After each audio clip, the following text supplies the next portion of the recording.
Alors, je reviens sur cette idée, n'est-ce pas, d'une phase solsticiale qui s'intéresse à la transmission du sang dans le temps et une phase équinoxiale qui s'intéresse à la transmission de l'information, du savoir, des notes, des éléments d'information euh, dans l'espace. Alors effectivement, il peut y avoir des abus. Et c'est là que tout processus peut connaître des abus.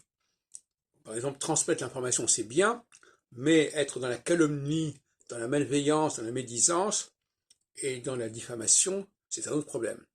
De la même façon, transmettre le sperme et le sang, c'est une bonne chose, ça permet de transmettre, de faire des filiations importantes, mais évidemment, il ne faudrait pas que ça passe par la violence, par le viol, etc. Voyez-vous, donc finalement, il faut quand même voir le bon côté des choses.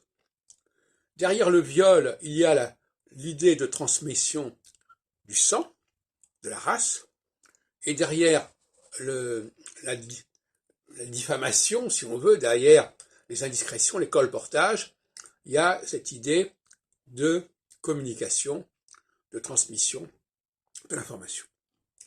Et j'ai dit dans une autre vidéo que la phase solsticiale correspondait à une valeur jupitérienne, si on peut dire.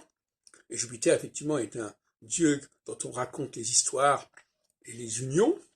Et la phase équinoxiale est une phase mercurienne, qui est une phase de communication, de transmission, etc. C'est le messager des dieux. Et le messager, c'est celui qui transmet des nouvelles.